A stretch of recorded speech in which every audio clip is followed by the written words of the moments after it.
Meet Amara, a devoted wife and daughter with dreams of building a future with her husband, Chidi. But her world shatters when she discovers the man she trusted most has drained their accounts and vanished, just as she inherits her late father's vast real estate empire. Betrayed and heartbroken, Amara faces a choice: crumble under the weight of Chidi's lies or fight to protect her legacy. Stay tuned, because what unfolds next will leave you breathless. Secrets, schemes, and a shocking reckoning await. If it's your first time here, don't forget to like, subscribe, and turn on the notification bell to stay updated with our next upload. Now let's dive into the full story. Amara Okafor stood in the cavernous study of her late father's mansion, clutching the letter that would append her world. The polished oak desk and towering bookshelves once radiated her father's commanding presence. Now they seemed to mock her with their silence. Her father, Chief Emmanuel Okafor, had passed away unexpectedly 2 months ago, leaving her this legacy, and with it warnings she had chosen to ignore. She sank into the leather armchair, the paper trembling in her hands. Her father's words were both a lifeline and a condemnation. Trust is your greatest weakness, Amara. Protect what I built, even if it means hardening your heart. Beware of those closest to you. Tears stung her eyes as she thought of Chidi, her husband of 3 years. Chidi, with his easy smile, warm laugh, and promises of forever. Chidi, who had disappeared 3 nights ago, draining their joint accounts down to the last naira. Her phone buzzed on the desk. Folklake's name flashed on the screen. Amara hesitated, then answered. Folklake. Amara. Folklake's voice was laced with urgency. Have you seen the news? Chidi, he's all over the blogs. Pyramid schemes, scams. It's everywhere. Amara's chest tightened, and for a moment she couldn't breathe. She pressed a hand to her mouth, willing herself not to cry. He wouldn't. Folklake's sigh was heavy with frustration. Amara, wake up. He drained your accounts, vanished without a word, and left you to deal with the mess. What more proof do you need? The truth hit like a gut punch, and Amara's mind raced. The late nights Chidi claimed to be working. The whispered phone calls he brushed off. The lavish gifts that seemed to appear out of nowhere. It all made sense now. I defended him, Amara whispered, more to herself than to Folklake. To my father, to everyone. I believed him. Amara, Folklake's tone softened. You couldn't have known. But you need to act now. Don't let him take everything from you. Amara nodded, though her friend couldn't see her. She ended the call and stared at her father's letter again. The weight of his expectations crushed her, but beneath the pain was a flicker of resolve. Across the city, in a cramped motel room, Chidi paced restlessly. The small TV in the corner played a muted news report, his face plastered on the screen. He cursed under his breath and reached for the bottle of whiskey on the nightstand. He downed a swig and stared at his reflection in the mirror. The once pristine suit now hung limply on his frame. He ran a hand through his unkempt hair, his thoughts racing. Damn it, Amara, he muttered. Why did you have to inherit everything? I could have made it work. But deep down he knew the truth. His schemes had spiraled out of control long before her father's death. The pressure to maintain the image of the perfect husband, the successful investment banker, had driven him to desperation. Chidi sat on the edge of the bed, his head in his hands. He had loved Amara in his own way. Her faith in him had been unshakable, even when he didn't deserve it. But love wasn't enough to fix the mess he had created. As he reached for his phone, the screen lit up with a notification. A message from an unknown number. I know what you've done. We're not finished. Chidi's blood ran cold. That night, Amara sat in the quiet of her bedroom, the weight of betrayal suffocating her. She thought of her father's words, of the empire he had entrusted to her. She thought of Chidi's laughter, the way he had once made her feel safe. And she thought of the empty bank accounts, the mocking headlines, and the whispers that would soon follow. A spark of anger flared in her chest, cutting through the grief. She would not let Chidi destroy her. I'll protect what's mine, she murmured to herself, her voice steady despite the tears streaming down her face. No matter what it takes. As the city slept, Amara made a silent vow. She would find Chitty, uncover the full extent of his betrayal, and make him pay. The office of Okafor Realty was bustling, but Amara barely noticed. She sat at the head of the boardroom table, her face calm but her mind turbulent. Alyamide, her younger brother, sat to her right, his sharp eyes scanning the documents spread before them. Amara, this isn't just about the money, Alyamide said, his voice low but edged with anger. Chitty used the company's name to secure loans. Fake contracts, non-existent properties. If this leaks, it could ruin us. Amara's fingers tightened around the pen in her hand. She glanced at the spreadsheet Folake had emailed her earlier that morning, detailing Chitty's fraudulent activities. The scale of his betrayal left her reeling, but she forced herself to focus. How bad is the damage? She asked, her voice steady despite the storm raging inside her. Alyamide hesitated. If we don't act fast, creditors will start asking questions. We can handle it, but we need to move carefully. Amara nodded, her resolve hardening. We'll clean this up. But first I want to know everything. Every deal he made, every lie he told. I want it all. Meanwhile, across town, Chitty was meeting with an old associate in a dimly lit bar. The man, a portly figure named F, leaned forward, his expression wary. You're playing a dangerous game, Chitty, F said, his voice barely audible over the low hum of conversation around them. The Okafors aren't people you mess with. Chitty smirked, though the gesture didn't reach his eyes. Relax, F. I know what I'm doing. Amara's soft. She'll forgive me once I show her I've changed. F snorted. You're delusional. Do you even hear yourself? You drained her accounts, dragged her family name through the mud. And now you think you can just waltz back into her life. Chitty's jaw tightened, and for a moment, his confident facade cracked. She still loves me, he said quietly, more to himself than to F. I just need to get her to trust me again. F shook his head, but he didn't press further. He knew better than to argue with Chitty when he was like this. Back at the office, Amara was meeting with Folake in her private office.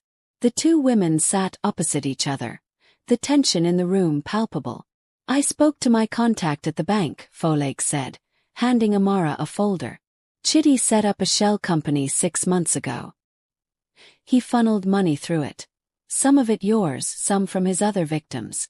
Amara opened the folder, her stomach churning as she skimmed through the evidence. How many victims? She asked, her voice barely above a whisper. At least a dozen, Folake replied.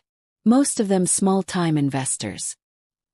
He promised them high returns, but Amara closed the folder, her hands trembling. He didn't just betray me, she said, her voice thick with emotion. He betrayed everyone who trusted him. Folake reached across the desk and placed a hand on Amara's. You don't have to face this alone. Alyamide and I are with you no matter what. Amara nodded, grateful for her friend's unwavering support. But deep down, she knew this was a battle she had to fight herself. That evening, Amara sat in her father's study, the weight of the day pressing down on her. She stared at the framed photo of her parents on the desk, their smiles frozen in time. I'm sorry, Daddy, she whispered, her voice breaking. I should have listened to you. Tears streamed down her face, but she didn't wipe them away. For the first time in weeks, she allowed herself to grieve, not just for her father, but for the life she thought she had with Chitty. Her phone buzzed, pulling her out of her thoughts. It was a text from an unknown number. You're not as smart as you think, Amara. Stay out of this, or you'll regret it. Her blood ran cold, but she quickly composed herself. She stared at the screen for a long moment before deleting the message.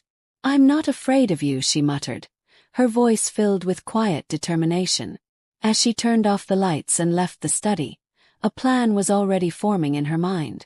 Chitty had underestimated her, but he would soon learn that she was not a woman to be crossed. The morning sunlight streamed through the floor-to-ceiling windows of Amara's home office, but the warmth did little to ease her growing unease. She sat at her desk, poring over the files Folake had sent her, her mind replaying the text message from the previous night. Who would threaten her? Was it Chitty, desperate to silence her, or someone else tied to his schemes?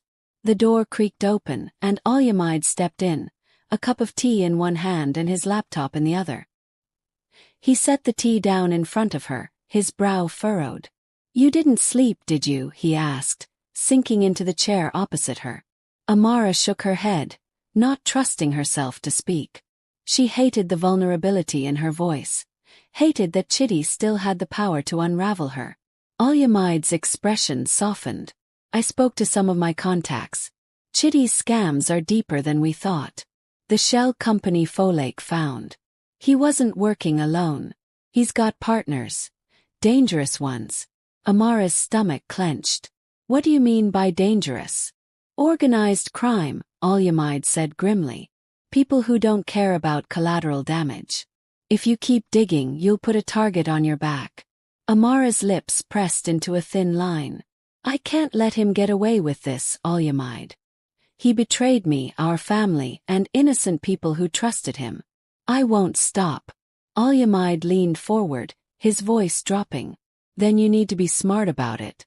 If you go after him directly, you'll be walking into a trap. Let me handle this."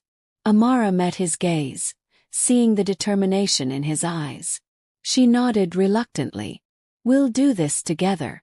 Across town, Chitty sat in a sleek cafe, his fingers drumming against the table as he waited for his meeting. His contact arrived, a wiry man with sharp features who introduced himself only as Uche. "You're in a tight spot," Uche said, sliding into the seat opposite Chitty. "Your wife's digging into your business, and the wrong people are starting to notice." Chitty's jaw tightened. Amara won't stop until she thinks she's won. "But I know her. She's too emotional to see the bigger picture." Uche smirked. "You better hope you're right. Because if she finds the accounts in your name, you're finished. And so are we." Chitty's confidence faltered, but he masked it with a forced grin. "I'll handle her. Just give me more time." Uche leaned back, studying him. "Time's running out, Chitty. You're either with us or you're expendable. Remember that." As Uche left, Chitty stared into his untouched coffee, the weight of his choices pressing down on him. That evening, Amara sat in her father's study, the familiar scent of leather and old books grounding her. She opened her laptop and began compiling everything she had on Chitty: bank statements, contracts, and the names of his victims. Her mind drifted to the life they had shared, the moments when she had believed they were building something together. The memory of his laugh, his touch, was a cruel ghost. Her fingers hovered over the keyboard as a wave of doubt washed over her. Could she really do this? Could she destroy the man she had once loved? Her phone buzzed, breaking her reverie. It was a message from Folake. "Meeting with a private investigator tomorrow. Be ready." Amara exhaled shakily. She closed her laptop and stared out the window at the city skyline. There was no turning back now. The private investigator's office was tucked away in a nondescript building in Ikoyi. Amara and Folake sat across from a man named Mr. Odigun, his weathered face a testament to decades of uncovering the truths people wanted to keep buried. "This isn't the first time I've dealt with fraudsters like your husband," Odigun said, his voice calm but firm. "The question is, how far are you willing to go to stop him?" Amara straightened in her chair. "Whatever it takes." Odigun nodded and opened a folder. "Chitty has been busy. He's set up multiple accounts overseas. Dubai, the Cayman Islands, even Ghana. He's hiding the money under fake names, but I can trace it. It'll take time." Amara's chest tightened. "How much money are we talking about?" Odigun met her gaze. "Millions. And he's not working alone. He has partners who won't hesitate to silence anyone who gets in their way." Folake placed a reassuring hand on Amara's arm. "We'll figure this out, Amara. You're not alone in this." Odigun slid a small recorder across the desk. "Start recording your conversations with him. If he confesses to anything, We'll have leverage. Amara nodded, taking the recorder with trembling hands. Later that night, Amara sat in her bedroom, the recorder hidden in her desk drawer. She stared at the framed photo of her and Chitty on their wedding day. Her mind swirled with questions. How had the man in that photo become a stranger? Had he ever truly loved her, or was she just another piece in his game? As she turned off the light, her phone buzzed with a new message. You're closer than you think. But be careful. He's not the only one watching. Amara's heart pounded as she stared at the screen. The walls seemed to close in around her, but she forced herself to breathe. She wasn't going to back down. Not now, not ever. Amara sat at the polished dining table of her family's estate, her fingers tracing the edge of her teacup. Across from her, Folklore scrolled through her phone, a frown creasing her face. We need a way to bring him out, Folklore said, breaking the silence. Chitty's too careful. If we wait for him to make a move, it could take months, or worse, he'll vanish for good. Amara sighed, her thoughts tangled. He'll come back. He always does. Chitty can't resist the lure of power or money. Folklore tilted her head, considering. You mean the company? He thinks he still has a claim to it. Amara nodded, her jaw tightening. He'll come crawling back when he realizes I'm not crumbling without him. We just have to be ready when he does. Al-Yamid entered the room, carrying a folder thick with documents. Then it's time to make ourselves irresistible bait. He spread the papers across the table, revealing a detailed plan. Amara leaned forward, her pulse quickening as she read through the strategy. We'll leak a rumor, Al-Yamid explained. Make it look like you're planning a major real estate deal. Something big enough to catch his attention, and his greed. Amara's stomach churned. The thought of luring Chitty back into her life filled her with equal parts dread and determination. And when he shows up, we'll record everything, Al-Yamid said firmly. Every lie, every scheme. By the time we're done, he won't have a shred of credibility left. Chitty leaned against the balcony railing of a high-rise apartment, his phone pressed to his ear. He watched the city below, his mind calculating. She's planning a new project, the voice on the other end said. Something huge. If you play this right, you could position yourself to take a cut. Chitty's lips curved into a sly smile. What's the project? Rumor has it she's partnering with an international firm. Could be worth billions. Chitty's mind raced. If he could insert himself into the deal, it would solve all his problems. Amara would have no choice but to forgive him, and he could finally get the fresh start he desperately needed. Keep me updated, Chitty said, ending the call. He slipped his phone into his pocket, his confidence growing. He had always been able to charm Amara. This time would be no different. A week later, Amara stood in the lobby of Okafor Realty, her heart pounding as she prepared for the day ahead. The bait had been set. Whispers of the fictitious deal were already making their way through the industry. Now all she had to do was wait. Her assistant approached, handing her a schedule for the day. Amara barely glanced at it, her mind consumed by the looming confrontation with Chitty. Ma'am, her assistant said hesitantly. There's someone here to see you. He says it's urgent. Amara froze. She turned slowly, her eyes meeting Chitty's as he stepped into the lobby. He looked every bit the man she had fallen for.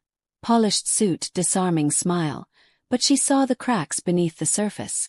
Amara, he said smoothly, his voice laced with feigned warmth. We need to talk. Amara straightened, forcing herself to remain calm. I'm busy, Chitty. Whatever you have to say can wait. He stepped closer, lowering his voice. Please, just give me a few minutes. It's about the new deal you're working on. Her stomach churned, but she managed a tight smile. Fine. Follow me. In her office, Amara gestured for Chitty to sit while she stood by the window, her back to him. You've got a lot of nerve showing up here, she said, her voice cold. I know I messed up, Chitty began, his tone contrite. But I've changed, Amara. I want to make things right. She turned to face him, her expression unreadable. And you think you can just waltz back into my life? Into my company? This isn't just about me, Chitty said, leaning forward. I heard about your project. Can help you. My connections, my experience. It's exactly what you need. Amara laughed bitterly. You think I need you? Chitty's confidence faltered, but he quickly recovered. I know I can't undo the past, but I can prove to you that I've changed. Just give me a chance. Amara studied him, her heart pounding. She needed to keep her emotions in check, to play the role of the forgiving wife long enough to get what she needed. Fine, she said finally. But if you're lying to me again, Chitty, you'll regret it. As he smiled, relief flooding his face, Amara turned away, hiding the steely determination in her eyes. The trap had been set. Amara sat in her office, staring at the recorder concealed inside her desk drawer. The room felt colder than usual, the air thick with the weight of her decision to let Chitty back into her world. Every fiber of her being screamed against it, but the plan demanded it. A knock at the door startled her. Folklore stepped inside, her expression a mixture of concern and skepticism. So it's done, Folklore said, closing the door behind her. He's back in your orbit. Amara nodded, her lips pressed into a thin line. It's the only way. If we're going to get the evidence we need, I have to keep him close. Folklore folded her arms, her sharp gaze fixed on Amara. But can you handle it? Pretending to forgive him while he walks around like nothing happened. Amara's fingers curled into fists on the desk. I don't have a choice. He's too good at covering his tracks. If we want to stop him, we need him to slip up. Folklore sighed, taking a seat across from her. Just promise me one thing. Don't let him get inside your head. He's a master manipulator, Amara. He'll say whatever he needs to pull you back in. Amara's jaw tightened. He won't. Not this time. Chitty stood in the corner of the boardroom later that day, observing the team as they presented the mock-up of the International Partnership Project. He leaned against the wall, his arms crossed, projecting an air of quiet confidence. Alyamide was at the head of the table, presenting with ease, but his eyes flicked toward Chitty every now and then, his suspicion evident. Impressive, Chitty said, clapping lightly as Alyamide concluded. But have you considered diversifying the client base? A project this big could attract a wider range of investors if marketed properly. Alyamide raised an eyebrow, his tone clipped. We've got it under control. Thanks for the input. The tension between them was palpable, but Amara stepped in, her tone light. That's an interesting idea, Chitty. Why don't you draft a proposal? Let's see if it's something worth pursuing. Chitty smiled, but there was a flicker of doubt in his eyes. He wasn't used to this version of Amara, the one who kept him at arm's length, her expressions unreadable. Of course, he said smoothly. Anything to help. Later that evening, Chitty knocked on the door of Amara's home office, a bottle of wine in hand. She looked up, startled, as he stepped inside. Thought we could talk, he said, holding up the bottle. Like old times. Amara hesitated, her pulse quickening. She forced a smile and gestured for him to sit. Why not? Chitty poured them both a glass, settling into the chair across from her. You've done an amazing job with the company, he said, his tone almost wistful. Your father would be proud. Amara sipped her wine, keeping her expression neutral. It hasn't been easy, but I'm managing. Chitty leaned forward, his voice dropping. I know I don't deserve it, but thank you for giving me another chance. I mean it, Amara. I want to make things right. Her chest tightened, the sincerity in his voice almost convincing. But she reminded herself of the man he truly was. The lies, the schemes, the shattered trust. I hope you do, Chitty, she said softly. For everyone's sake. As the evening wore on, Chitty's charm began to seep through the cracks in Amara's defenses. He spoke of his regrets, his desire to rebuild, his hopes for the future. But as he left, a fleeting smirk crossed his face, a gesture so brief she almost missed it. Once alone, Amara replayed the evening in her mind, dissecting every word, every glance. She reached for the recorder in her drawer, pressing play. Her heart pounded as she listened to Chitty's words, searching for any clues, any slip-ups that could expose his true intentions. One sentence stood out, chilling her to the core. Sometimes to get what you want, you have to play the long game. At midnight, folklore called. How did it go? Amara hesitated, her voice trembling. He's playing a game, folklore. I can feel it. Folklore's voice was firm. Then we'll play one too. Don't lose focus, Amara. He's the one walking into a trap, not you. Amara stared out the window at the city lights, her resolve hardening. He won't win this time. I'll make sure of it. Amara stood before the towering glass windows of Okafor Realty's conference room. Her reflection faint and distorted against the Lagos skyline. Behind her, the team bustled, preparing for the mock investor pitch that would further cement the bait Chitty had taken. She turned to face the room, her gaze landing on Chitty, who was seated confidently at the head of the table. He wore his signature charm like a weapon, his every move calculated to disarm. Let's begin, Amara said, her voice steady despite the unease roiling in her chest. Folklore took the floor first, presenting a polished overview of the fabricated project. She spoke with conviction, her words carefully chosen to sound plausible yet enticingly vague. As the presentation continued, Amara stole glances at Chitty. He was attentive, nodding at key moments, his pen scratching notes onto a notepad. But she saw the flicker of suspicion in his eyes, the slight tightening of his jaw when certain details didn't quite add up. When folklore finished, Chitty leaned back in his chair, tapping his pen against the table. Impressive work, he said, his tone smooth. But I noticed a few gaps in the timeline. Have we secured the necessary permits for the offshore partnerships? Alyamide's expression hardened, but he kept his response measured. We're finalizing the paperwork. It's a complex process, but we're confident it'll be resolved soon. Chitty smiled, but it didn't reach his eyes. Course. I'd be happy to assist. My contacts in Dubai could expedite things. Amara forced herself to nod, the words tasting bitter on her tongue. We'll consider it. Thank you, Chitty. Later that evening, Amara and Alyamide met in her study, the tension between them palpable. He's sniffing around too much, Alyamide said, pacing the room. If he figures out this deal isn't real.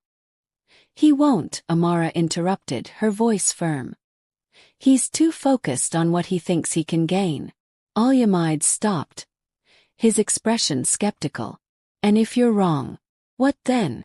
Amara's hands tightened into fists. We'll cross that bridge if we have to. But for now we stick to the plan. Across town, Chitty sat in a dimly lit bar, his phone buzzing with a call from Uche. The deal smells off, Uche said bluntly. Are you sure she's not playing you? Chitty's grip on the phone tightened. Amara's not capable of that. She's too emotional, too predictable. If there's something off, it's because her brother or that friend of hers is interfering. Uche's laugh was cold. You're underestimating her. Dangerous move, Chitty. Chitty's jaw clenched, but he forced his tone to remain calm. I know Amara better than anyone.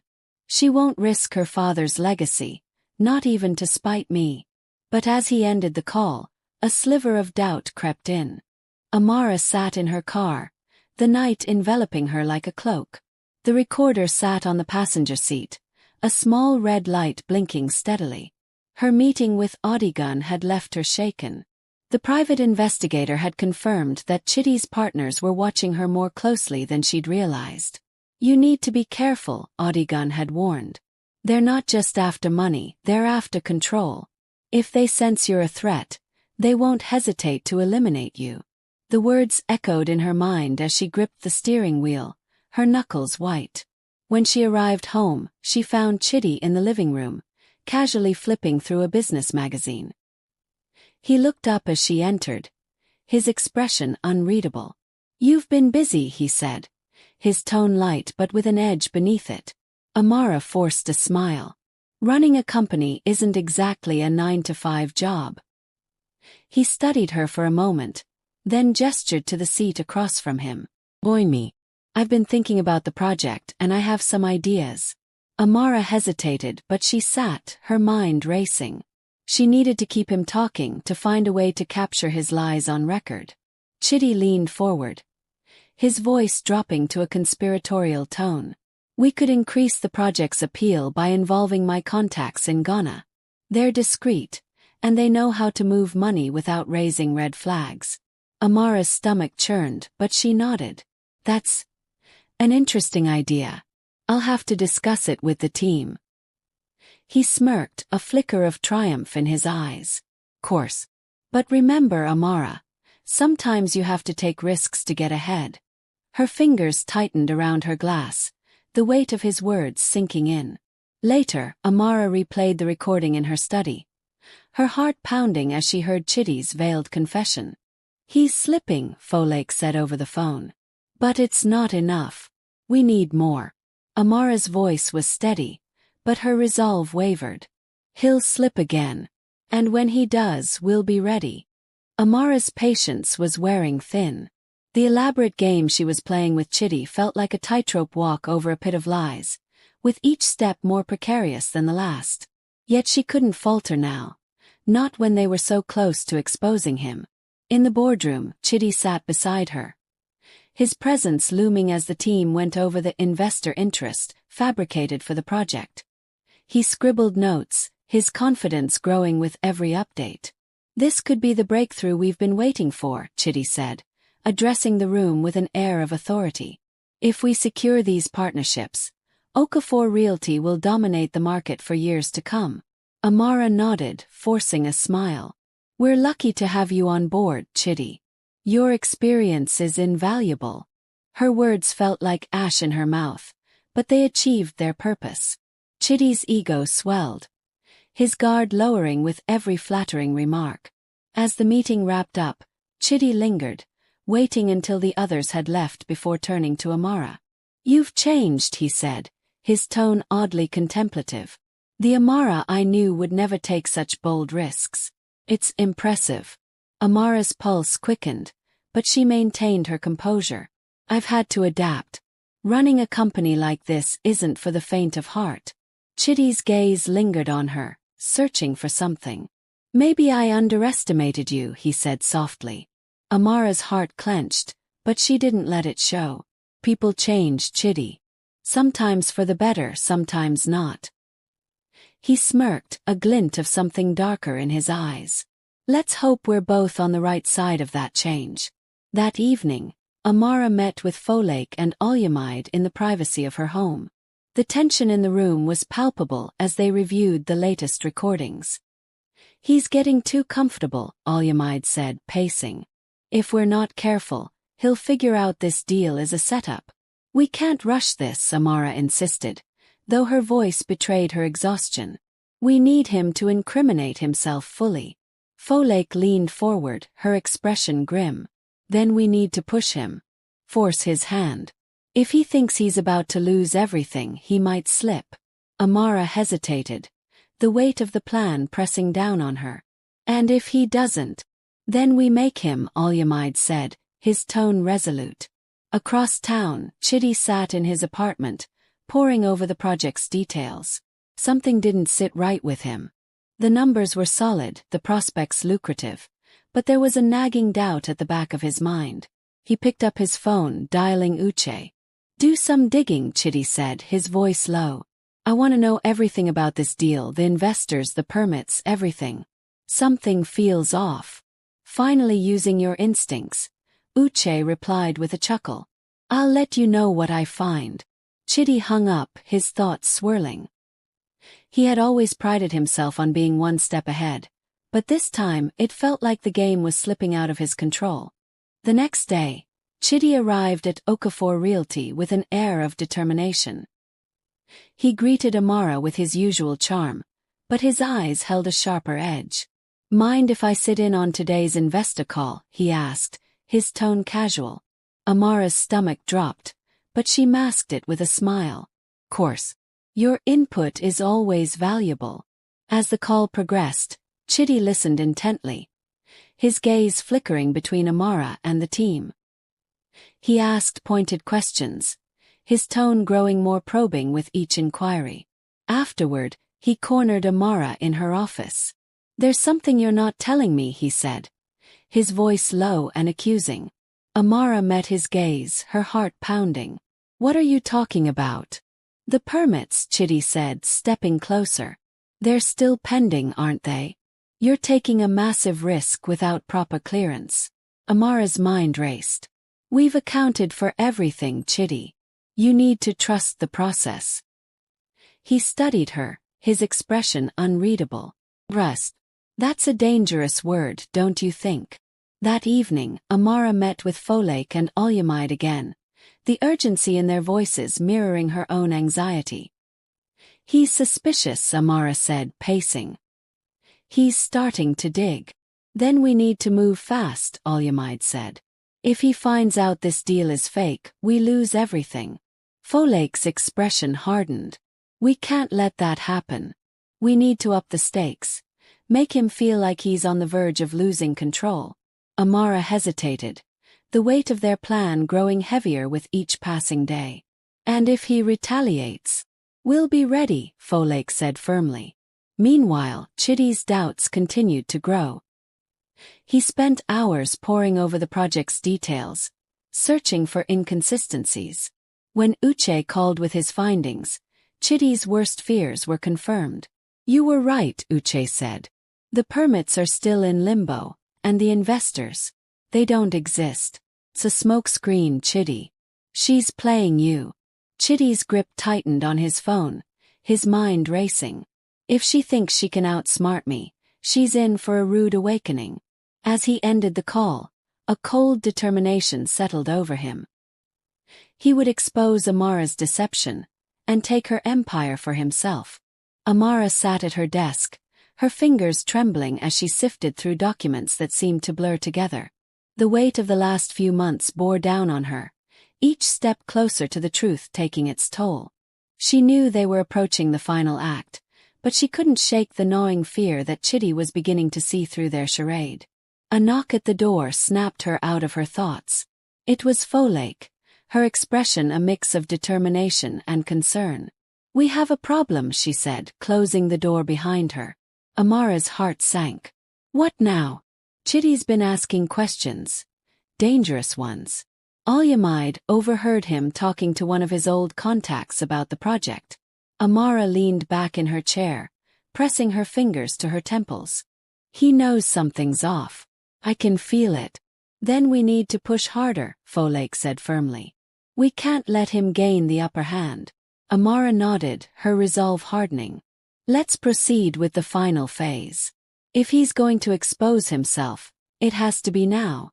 That evening, Chitty sat in his dimly lit apartment, a drink in his hand as he stared at the papers spread out before him. Every detail of the project was there, meticulously crafted, yet the cracks were undeniable. He reached for his phone, dialing Uche. "I need you to leak something for me," Chitty said, his voice cold. "What are you thinking?" Uche asked, curiosity laced with caution. "Amara's project, it's a scam. Spread the word. Let's see how she scrambles when the walls start closing in." Uche hesitated. "Are you sure about this? If you're wrong." "I'm not," Chitty snapped. "Do it." As he hung up, Chitty leaned back, a grim smile on his lips. If Amara wanted to play games, he would make sure he controlled the board. The next morning, Amara arrived at the office to chaos. Reporters were gathered outside, shouting questions about the legitimacy of the project. Inside, her staff buzzed with panic, their whispers like a low hum of dread. She marched into the conference room, where Olyamide and Folake were already waiting. "He leaked it," Olyamide said, his tone furious. "Chitty's trying to burn the house down." Amara slammed her bag onto the table. "Then we fight fire with fire. Do we have enough evidence to expose his involvement in the other scams?" Folake nodded. "Odigun sent over the final report last night. It's airtight." Amara took a deep breath, the weight of their plan crystallizing into action. Then it's time. Call the press. We're going public. The press conference was hastily arranged, the air thick with anticipation as journalists packed into the room. Amara stood at the podium, her heart pounding as she scanned the crowd. Behind her, Folake and Olyamide stood as silent pillars of support. Chitty was absent, no doubt watching the chaos unfold from the shadows. Amara cleared her throat, gripping the edges of the podium. Thank you all for coming. I have called this conference to address the allegations surrounding Okafor Realty's latest project. The room buzzed with murmurs, cameras flashing as she continued. These allegations are not only baseless but part of a calculated attempt to undermine our company's integrity. And the person behind this attack is someone I once trusted with my life. My husband, Chitty Okafor. Gasps rippled through the room as Amara's words landed like a thunderclap. He has spent years building a facade of respectability while defrauding countless victims through pyramid schemes and fraudulent investments. But today, I'm here to tell you that his lies stop now. Amara stepped aside, gesturing to Olyamide, who began playing the audio recordings they had gathered. Chitty's voice filled the room, his words damning as he detailed his schemes and manipulations. The journalists erupted, questions flying as Amara returned to the podium. I know this revelation may come as a shock, but I refuse to let my father's legacy be tarnished by someone who preys on trust and loyalty. Okafor Realty will cooperate fully with authorities to ensure justice is served. As the conference ended, Amara felt a weight lift from her shoulders. But she knew the fight wasn't over. Not yet. That evening, Chitty stormed into Amara's office, his face a mask of fury. You think you've won, he spat, slamming his hands onto her desk. Amara met his glare, her expression unyielding. This isn't a game, Chitty. This is your reckoning. You're no better than me, he snarled. You lied, manipulated. To protect what's mine, Amara interrupted, her voice steady. You did it out of greed. There's a difference. Chitty's anger faltered, a flicker of something like regret crossing his face. But it was gone as quickly as it came. You'll regret this, he said, his voice low and venomous. Amara stood, her gaze unwavering. No, Chitty. You will. The following morning dawned with an unusual stillness. Amara stood by her window, staring at the city skyline as the weight of the past months settled heavily on her shoulders. Today would mark the end of her long, painful journey, or the beginning of something far darker. Her phone buzzed, interrupting her thoughts. It was Olyamide. He's agreed to meet, Olyamide said, his voice calm but firm. The abandoned warehouse near Marina. Folake and I will be close by. Amara tightened her grip on the phone. Good. Let's end this. Chitty arrived at the warehouse with his usual confidence, but there was an edge of caution in his steps. The vast, empty space echoed his every move, the dim light casting long shadows across the concrete floor.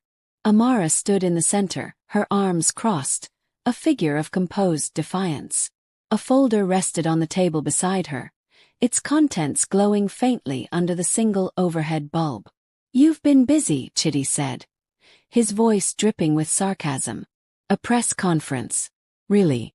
Public humiliation isn't enough. You had to turn me into a spectacle. Amara's gaze remained steady. You did that to yourself, Chitty. I just held up the mirror. He laughed bitterly, pacing around her like a predator sizing up its prey. And what do you think you've accomplished? The press loves a scandal, sure, but it's fleeting. They'll move on and I'll rebuild. I always do. Amara's lips curled into a faint smile, one that didn't reach her eyes. You think this is about public opinion? Chitty, this is about justice. She gestured to the folder. Inside is everything the authorities need to put you away for a very long time. Your bank transfers, recorded calls, testimonies from your victims. You'll finally face the consequences of what you've done.